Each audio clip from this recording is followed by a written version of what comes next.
What's up guys, and welcome back to my channel. I'm Anik, I'm a classical pianist, and today we're going to break down the piano skills of another celebrity. In this case it's going to be actor and Dune star Timothée Chalamet. Or wait. Well, honestly it's Timothée Chalamet. I'll try to keep it correct. In this video I'm going to break down 3 things that I think he did really well and 3 things that I think he could improve. As always, these videos are not made to shame any of these celebrities. I'm simply just taking their example to show you common mistakes that probably many of you out there are doing as well, and hopefully this video is going to help you to fix these things. At the end of the videos we are always ranking these celebrities. If you've missed one of these analyses as well, you know already what you can watch after this video.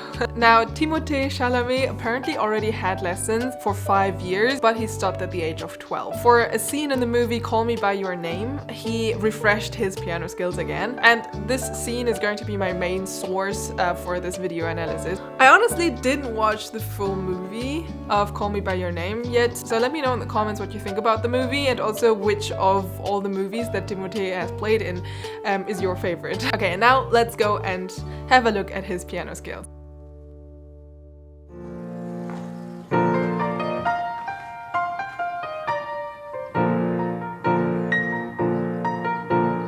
Okay, like always, let's first have a look at 3 things that he did really well. In my masterclasses, I often have students that are wondering why their playing sounds so flat, and most of the time it's because there's just not enough contrast. And contrast can be created in many different ways at the piano, for example through articulation, through timing, through tempo, but also through dynamics, which is probably the easiest way to create contrast. Now, the main reason why we want to create contrast is of course to create different characters in the music or to create different emotions as well. So here are a couple of examples where Timothée is doing a really great job in creating contrast through dynamics.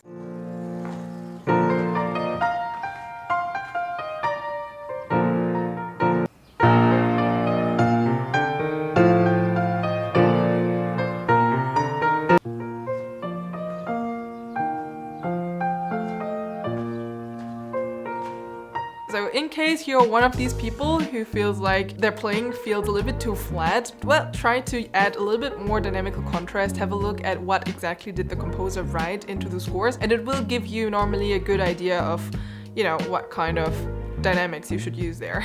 And I promise you, this will elevate your performance immediately. So very well done, Timothée.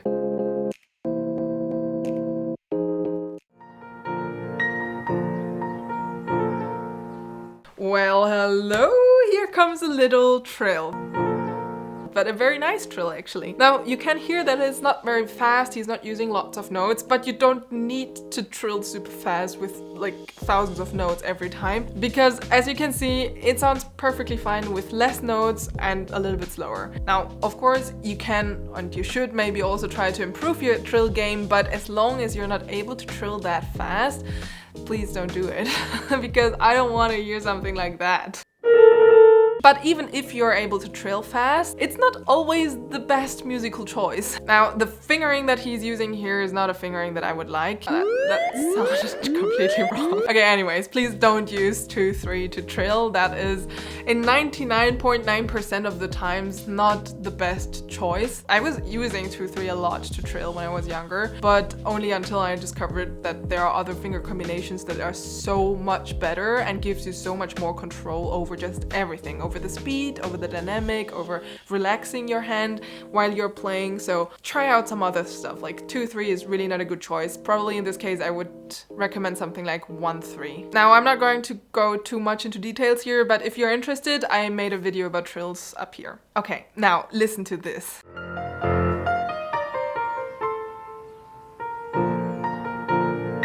Was this a little but sweet rubato over there? This brings me to my next point. Timing. I don't think that I have to explain to anyone that like comedic timing or dramatic timing is like super important when you're telling a story or a joke or like in a movie. Like that's super important, right? Well, the same counts for music. Now, of course, we can't just, you know, put random rubato everywhere. That's not like tasteful. In the end, if you're just using too much rubato, it starts to sound very cheesy, and that's never the goal normally. So if you didn't know that, Chopin actually forced his students to first learn a piece exactly with metronome before they were allowed to use any rubato. So just as a tip for you guys, if you feel like you're someone who tends to use too much rubato, try to clean your brain a little bit by using just the metronome straight for a couple of days, and then you can add a little bit more of rubato again. Okay, now these were things that I really liked about his playing. I do have to give him a plus point for, you know, being able to play crossed hands. I do think that this is like messing up many people's brain. So hey, bravo.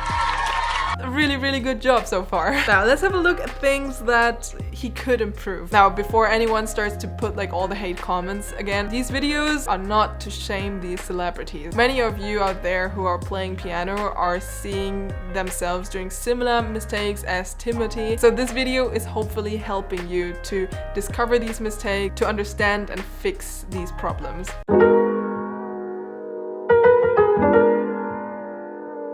With this being said, let's jump into the first point, which is posture. Now, this does not only look unhealthy and pretty painful for your back, but also it hinders you to create a big sound at the piano. For example, in his second version, he's pushing his body basically into every single note.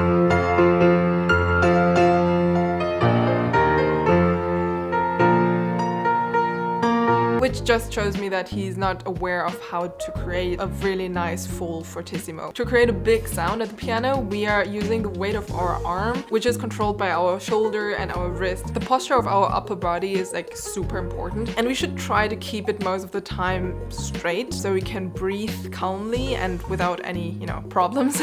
And also it just helps us to feel the size of the sound much better than if you're, you know, just becoming small in our posture. Now, I know he's acting right here.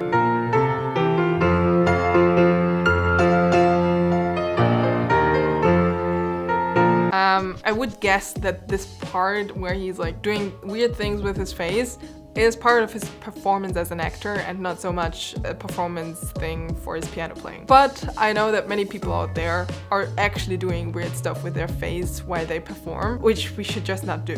Actually, by the way, I was doing this too when I was younger without knowing it. So I was like tensing up a lot and I would all the time do this. Luckily, I'm not doing this anymore. We don't want to add more tension in our playing usually, especially not through our face. So try to keep your face like relaxed most of the time. The only thing that you're allowed to do is to smile while you're playing, because that is actually helping your brain to, you know, calm down, especially on stage. This helps me so much. So when I'm feeling like a little bit tensed or something, I just force myself to smile. And now to my favorite topic, fingering. Stop it, Rod! Here you have a perfect example of bad fingering. But I can also see that this is probably a fingering that 99% of people would normally take. Now, here's the thing. You can see how he's, for example, using 5-4-3-2-1 for playing a scale or the other way around. Or at another point, he's using 4-5-4 for something or 5-4-5 to play a single melody. When you're playing a simple melody, it's just one melody line. Basically, you have 5 fingers free for each note. Why would you then choose 4-5-4-5-4? Like 5-4 is probably one of the worst finger combinations that you can go for. Basically, by choosing this fingering, you're choosing to handicap yourself in your playing, meaning that you have to put some extra effort into playing this, which is making you lose lots of energy and it's creating tension in your hands. Now, I'm not saying that you can't play with these fingers. You know, of course, we have to use these fingers at some point, but I'm saying that please use these fingers for specific parts where you really need it, instead of for just using it everywhere, where like at places where you don't need it because you have so many other free fingers there. Before I'm talking too much and nobody really understands what I mean, here's an example how I would finger this part.